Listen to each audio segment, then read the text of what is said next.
മോളെ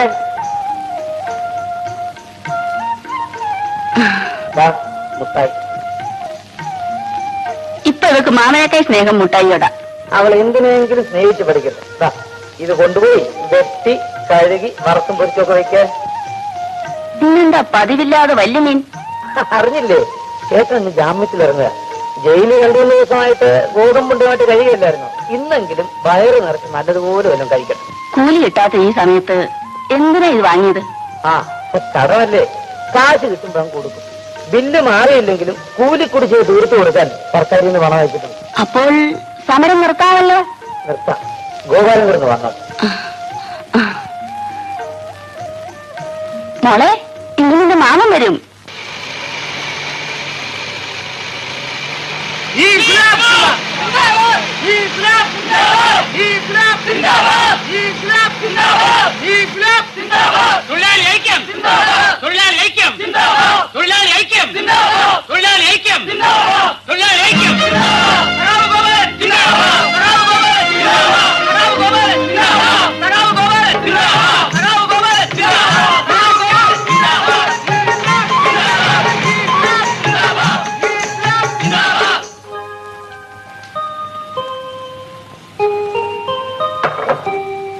രണ്ടു ദിവസം കൊണ്ട് ചേട്ടനങ്ങ് ക്ഷീണിച്ചു പോയി. നിനക്ക് തോന്നുന്നു എത്ര പ്രാവശ്യം ജയിലിൽ പോയിട്ടുള്ളവനാ ഞാൻ. എനിക്ക് പേടിയായിരുന്നു. അയാൾക്ക് ആരെങ്കിലും പിടിച്ചു കിടത്താൻ പാടില്ലായിരുന്നു. ബാവ എന്നും രാത്രി ഈ തിണ്ണയ്ക്ക് വന്ന് കിടക്കുമായിരുന്നു. അതെ ചേട്ടാ, എന്നും അരി സാധനങ്ങളും ഒക്കെ വാങ്ങിച്ചുകൊണ്ട് തരുമായിരുന്നു. നല്ല സ്നേഹമുള്ള മനുഷ്യനാ. ഷാൻ കമ്മിറ്റി നോട്ടീസാണ്. കമ്പി വാങ്ങിച്ച വഴിയിൽ 1.5 ലക്ഷം രൂപ കൊടുക്കാനുള്ള വക്കീൽ നോട്ടീസ്. ഞാൻ ഇവിടെ കൊടുക്കും. നോട്ടീസിന് മറുപടി അയക്കണം, ഉടനെ കൊടുക്കാമെന്ന്. മറുപടിയല്ല അവർക്ക് ആവശ്യം, അവർക്ക് രൂപയാണ് ആവശ്യം. ഇത് കൂടാഞ്ഞിട്ട് മരിച്ചവരുടെ വീട്ടിലേക്ക് 10,000 രൂപ കോമ്പൻസേഷൻ കൊടുക്കണമെന്ന് സർക്കാർ വന്നിരിക്കുന്നു. ഞാൻ അന്നേ പറഞ്ഞതാ അവിവേകം ഒന്നും കാണിക്കരുതെന്ന്. ഗോപാലിന് കേസ് കൊടുക്കാൻ ബോംബെറിയിച്ചു. എന്നിട്ടിപ്പോ എന്തായി? ആളപകടം ഉണ്ടാകുമെന്ന് ഞാൻ വിചാരിച്ചു. ആ ദാസ് പറഞ്ഞു, ഞാനങ്ങ് ചെയ്യിച്ചു. ആ വകയിൽ രൂപ 5000 ആ പൊന്നമ്മയ്ക്ക് കൊടുക്കേണ്ടി വന്നത്. അന്ന് ഒത്താശ പറഞ്ഞു തന്നവനൊക്കെ ഇപ്പൊ എവിടെ പോയി? അവനൊക്കെ ഇപ്പൊ എന്നെ കാണുമ്പോ ഒളിക്കുകയാണ്. ആ ദാസിനേക്കൊന്ന് കാണണം. എന്തിന്? എല്ലാ ചരടുകളും ഇപ്പൊ അയാളുടെ കയ്യിലല്ലേ. അയാളെ പിണക്കിയാൽ അനുഭവം എന്തായിരിക്കും അറിയാമോ? പിന്നെ ഞാൻ എന്ത് ചെയ്യണമെന്നാ നീ പറയുന്നത്? മുള്ളിനെ മുള്ളുകൊണ്ടെടുക്കണം. ഞാൻ പോയി അയാളെ ഒന്ന് കാണാം. ദാസിനെയോ? അതെ. നിന്റെ കൈ 10,000 രൂപയുണ്ട്.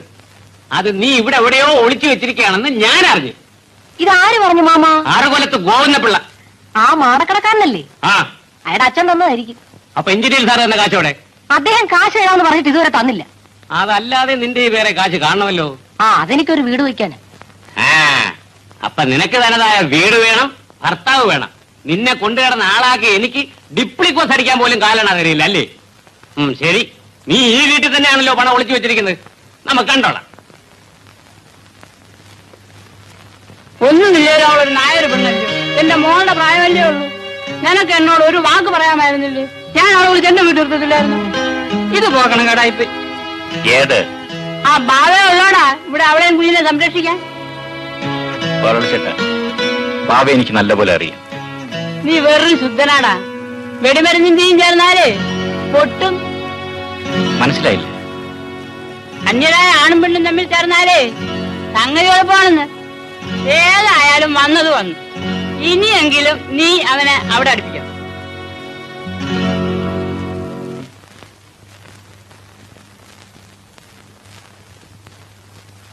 നമസ്കാരം സാർ. നമസ്കാരം. കാറിന്റെ ഹോൺ കേട്ടപ്പോ ഞാൻ വിചാരിച്ചു വാസുക്കുട്ടൻ പിള്ളയാണ്. എന്താ പതിവില്ലാതെ? സാറിനെ ഒന്ന് കാണാൻ വന്നതാ. ബില്ലിന്റെ കാര്യം. ഓ, ഐ സി. അതേപ്പറ്റി വിശദമായി സംസാരിക്കണമെങ്കിൽ അല്പം സമയം വേണം. എനിക്ക് തിടുക്കമൊന്നുമില്ല. എന്നാ നാണപ്പം താഴെ ചെന്നിരിക്കും. ഞങ്ങൾക്ക് അല്പം സർക്കാർ കാര്യം സംസാരിക്കാനുണ്ട്. എന്നാ ഞാൻ പോയി എന്റെ അക്കൽജാമിന്ന് കണ്ടേച്ചു വരാം. വരണമെന്നില്ല, ഭവാനിയമ്മയെ ഞാൻ കൊണ്ടുവിട്ടോളാം. ഞാൻ പോയിക്കോട്ടെ കൊച്ചമ്മേ? നീ ഭാര്യയുടെ അടുത്തേക്ക് പോയല്ലേ, ഞാൻ പൊയ്ക്കോളാം. വരൂ, അകത്തിന് സംസാരിക്കാം. വരൂ, ഇരിക്കും. സാറേ, ഈ ബില്ല് മാറി കിട്ടാത്തത് കൊണ്ട് സുനിന്ദയുടെ അച്ഛൻ വല്ലാതെ വിഷമിക്കുകയാണ്. ബില്ല് പാസ്സാകാത്തതിന് എന്റെ അറിവിൽ ഒരേ ഒരു കാര്യമേ ഉള്ളൂ. അതെന്താണെന്നാണ് അറിയേണ്ടത്. അതിപ്പോ ഞാനെങ്ങനെയാ പറയുന്നത്? പറയാതെ എങ്ങനെ അറിയുന്നത്? മനസ്സിലാക്കുമെന്ന് കരുതി. അദ്ദേഹത്തിന് പുതിയ ഏർപ്പാടുകളൊന്നും അറിഞ്ഞുകൂടാ. പണ്ടൊക്കെ എഞ്ചിനീയർമാർ ബില്ല് പാസാക്കി വീട്ടിൽ കൊണ്ട് കൊടുക്കുമായിരുന്നു. കൊണ്ടേ കൊടുക്കുന്നവർ ഇപ്പോഴും ഉണ്ട്. സാർ എന്താ ഉദ്ദേശിക്കുന്നത്? പണം വേണോ? എങ്കിലിത് പറഞ്ഞാൽ മതിയായിരുന്നല്ലോ. ഭാര്യമ്മേ, നിങ്ങളൊക്കെ ഉള്ളപ്പോൾ എനിക്കെന്തിനാ പണം? സാർ, എനിക്കൊന്നും മനസ്സിലാവുന്നില്ല. അത് തന്നെയാണ് തകരാറ്. വളച്ചു കെട്ടാതെ എന്താ കാര്യമെന്ന് പറയും. ബില്ല് പാസ്സാകാത്തതിന് കാരണം ഞാൻ ശുപാർശ ചെയ്യാത്തതുകൊണ്ടാണ്. അതെ.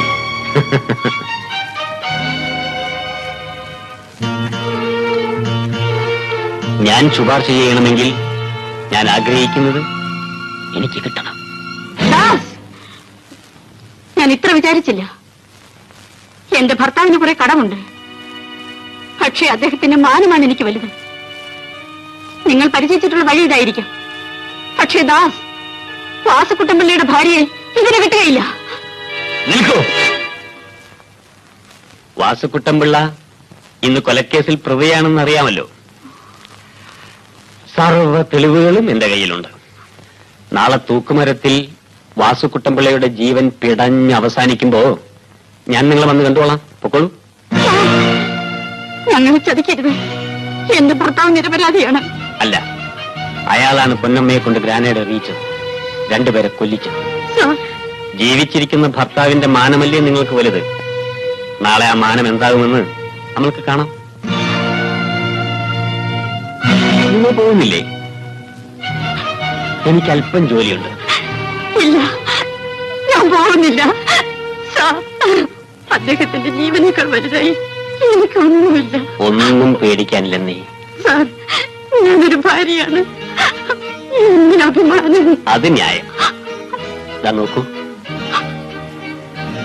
ഇത് ഞാനും നീയുമല്ലാതെ ദൈവം പോലും അറിയാൻ പോകുന്നില്ല.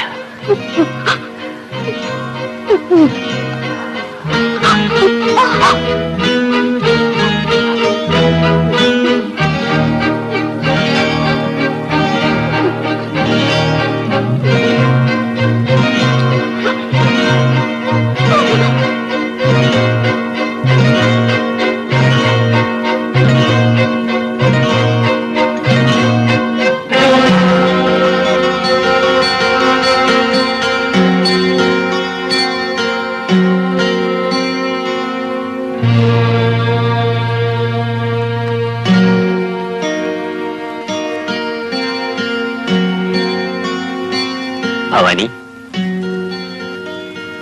ഇനി ഞാൻ ഭവാനി അമ്മയെന്ന് വിളിക്കില്ല. പോയിക്കോളൂ. 2 ആഴ്ചയ്ക്കകം ബില്ല് പാസ്സായി വരും. ഞാനല്ലേ പറഞ്ഞത്, ധൈര്യമായി പോയിക്കോളൂ.